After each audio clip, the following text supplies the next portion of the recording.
namin si Ayman at si Arin. Si Ayman na lang muna yung naghahatid kay Arin. Yan na. Natutuwa ako nanonood sa mga anak ko eh. Basahan ko na yan si Ayman sa paghatid ng kapatid niya. Dahil maaga naman si Arin yung pumasok. Kaya siya na muna maghatid kasi yung pasok ni Ayman is alas 9. Alas 9:30 yung ganun ba. Kaya may oras pa naman si Ayman. Ano pa naman dito? 6:47.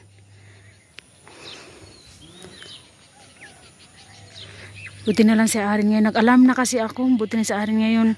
Medyo maaga-aga kasi si Arin minsan ayaw gumising.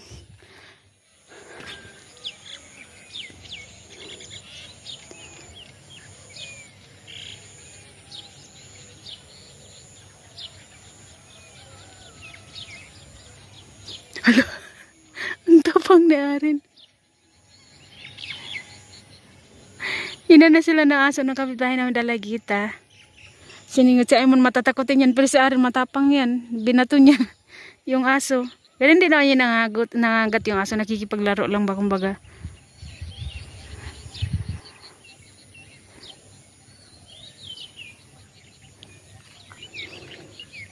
Ito yung morning namin dito.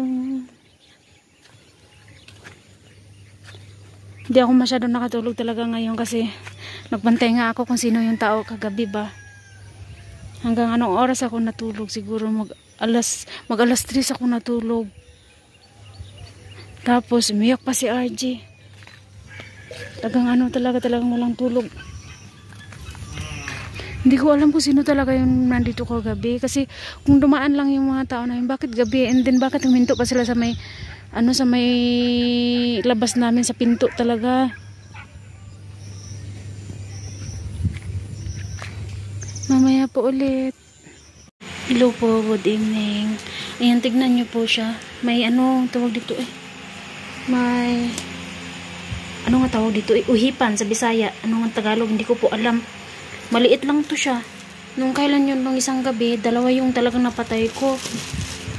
Dalawa talaga yung napatay ko. At saka yung isa itim na napakalaki. And then, yung isa is medyo maliit siya. Ito na yung pinakamaliit niya. Hindi naman to iniisip na papasok sila dito. Dati panatag pa ako. Dati panatag pa kaming matulog dito. Pero nung isang araw na nakapatay ako ng dalawa, hindi na ako medyo kampante. Talagang lumipat na kami doon sa Simula nung kagabi, lumipat na kami doon na kami sa kabilang kwarto. Sa kwarto namin dati natulog. Nung yung may bed na. Kasi talagang dito kasi siya talaga dumadaan eh. Tingnan nyo ba naman yan dyan, may singaw siya, diba? Yan sa may pintuan na yan, may singaw. Then dito pwede din siya makalusot dyan. Kaya nga talaga, gusto ko talaga ito na malagyan siya ng mga kahit 2 bricks lang. Para hindi sila diretso makapasok dito ba. Ang laki ng singaw niya. Uy, ayun nakita. Gaya nung sa may namin. Doon sa may pintuan. Tingnan nyo yung bansa din. Oh, kitang-kita, diba?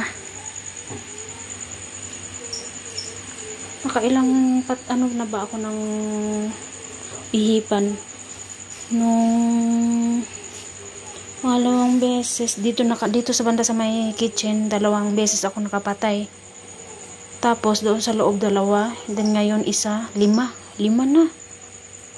May may antik may tawag antik ba yun? Tama ba yun? Yung itim na amigas ba na malaki? Hindi ko alam, nakalimutan ko na naman. Alam ko na yun, pero pag once na mag-video ako, nakakalimutan ko talaga siya, Kakatapos ko lang naligo. Kanina naligo na sila Ayman and din si Arin. Tapos, ako naman yung naligo. Kasi nalit ako kasi pinatulog ko muna si RG. Yan. Kaya ngayon hindi na talaga kami natutulog dyan sa living room. Natakot na ako para sa mga bata. Paggabi hindi ako makatulog kasi panay tingin ako dito sa masahig-sahig ba. Kung ngayon pa. Yan si Arin na. Naligo na yun pero pinabalik ko pa rin sa kanya yung damit niya. Yan, dito na kami natulog. Nag-video ako sa labas, natakot ako kasi may mga taong dumating sa harap ng pinto. Hindi ko alam kung sino. Pasensya na kayo, hinahinaan ko yung boses ko kasi nakikinig ako kung saan sila naka-standby. Yung lamisan din nilagay ko na rin yan dito. Sakto lang talaga siya. Buti na lang tinakpan ko yung dyan. Ayan. Tinakip ko dyan yung damit ko na hinubad ko. Yung ginamit ko na kanina. Ayan. Kasi kung hindi, masisilip talaga kami dito sa loob. Ang hina ng boses ko. Gusto kong lumabas. Gusto kong tignan kung sino yung tao. Hindi yung lalabas talaga yung sa may. Gusto ko yung sa may kitchen lang ako ba. Gusto kong tignan lang kung sino yung nasa may ano. Natakot ako. Kaya talaga dyan, ubutin lang tinakpan ko. Hindi ko sana yung tatakpan. Hayaan ko na lang sana talaga yan ganyan. Tinakpan ko na rin din magdana. Yung electric pa naka-andar pa. Hindi ko pa nalipat sa loob.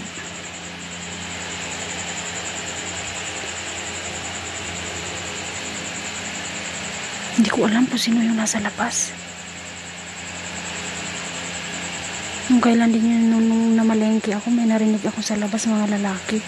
Hindi ko alam kung sino. Pero hindi ako lumabas. Parang hininaan lang namin yung boses namin. Kasi pag may tao sa labas, pinapatahimik ko talaga yung mga bata.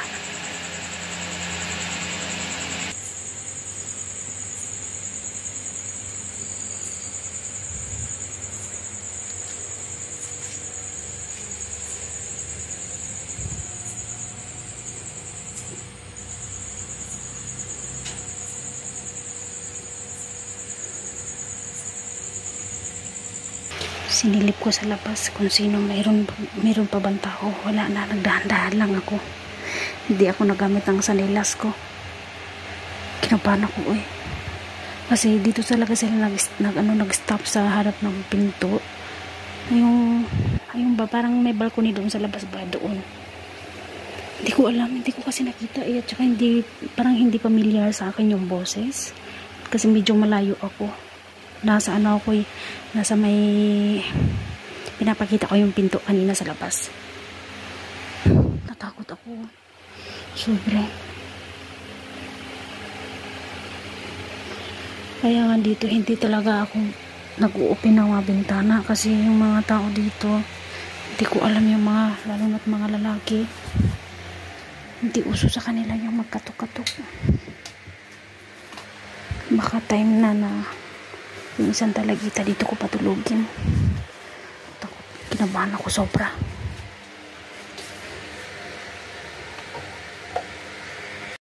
Good evening po. Ayan. Andito na ako sa loob ng kwarto namin. Ipaningot ko. Grabe yung kakulba na ako. Grabe yung kaba ko kung sino ba yung nasa labas. Hindi ko alam kung ilang lalaki sila. Basta yung napansin ko naka white dress yung isa. Yung isa hindi ko alam kung anong gamit niya. Pawis ko talaga. Tinignan ko sila tsaka ay naku, salamat talaga ako. Natakpan ko na yung mga bintana ng basta lahat natakpan ko na sila yung mga bintana. Grabe yung ko. Hindi ko inaasahan yan. Ganitong oras. Ano na bang oras ngayon? Tignan nyo dito 23:19. Anong oras ba yun? 8 is 20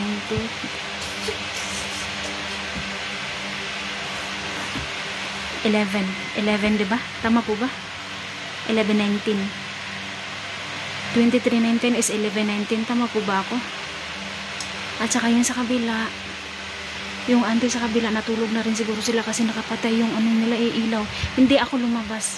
Hindi ako naka-open ng pinto sa may kitchen. Hindi. Sinilip ko lang sila doon sa may bintana. Padahan-dahan lang ako. Una, sinilip ko sila doon sa may gilid ng pintuan. Tapos, parang wala namang tao na.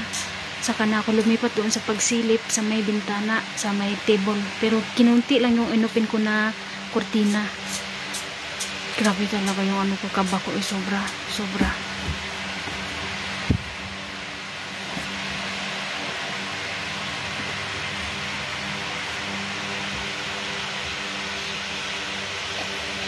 Hanggang dito na lang po. Pero hindi pa ako matutulog magmamasid-masid pa ako. Nakikinig pa ako baka may kalabog-kalabog or something. Hindi ko alam. Pero hindi naman nila mabubuksan yung bintana kasi, ay yung pintuan. Once na papasok sila sa may pintuan, marinig naman yung yero eh. Pero yung sa bintana, gabasin lang nila yung bintana natin, no? Pero di naman siguro. Kaya basta magmamasid muna ako. Mamaya po ulit. Si Arjen, gising pa rin si Ayman, tulog na. Si Ayman at si RJ.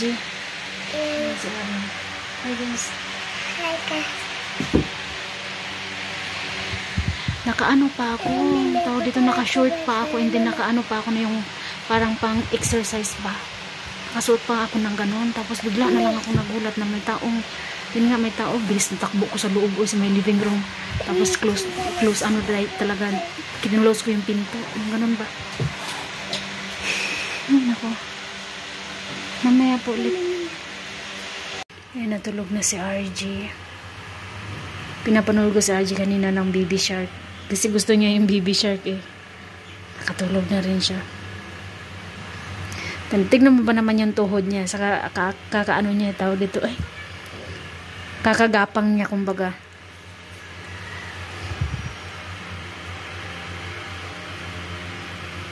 Paliliguan ko sana si RG kasi nakatulog na siya. Tapos dito naman, yung naglinis ako kanina. Yung rice cooker nilabas ko kasi lilinisan ko sa loob niya. Tsaka gusto ko siyang ipaayos. Sana mapaayos ko na to eh. Ayan, iniwan ko yan dito yung panganglinis ko. Yung kamatis tinali ko. Itatali ko pa yan dyan, papanda dito. Naglinis ako dito kanina. Tapos mamaya, didiligan natin to. Or mamaya hapon ba. Ayan yung mga... Ayan. Hanggang doon.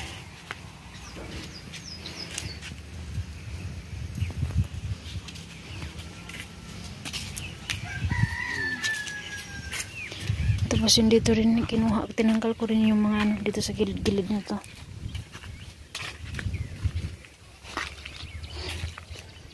Yung mga ganito pa. Ayan. Kasi dito sa dulo kanina marami. Ayan na yung pinsan ng asawa ko na naman. Lasing. Ang lasing niya. Punta tayo doon sa kabila kina auntie. Sinarado ko muna yung pinto. Punta tayo doon kina auntie. Parang papunta siya dito eh.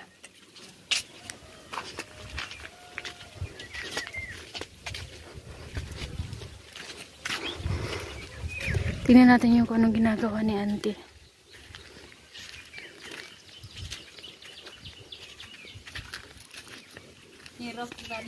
Hajar?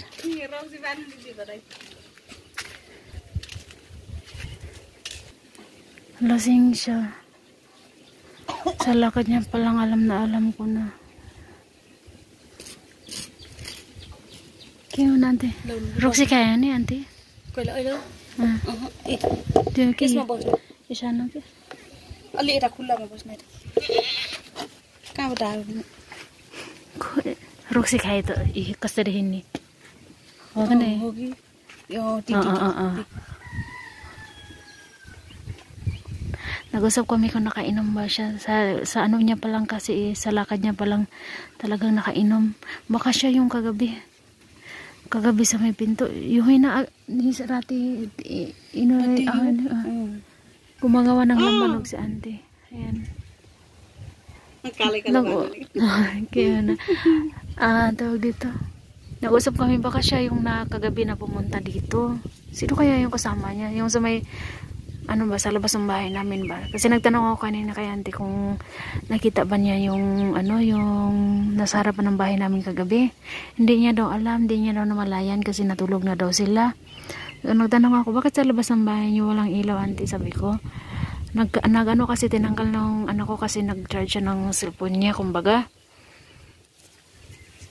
Kaya ayun.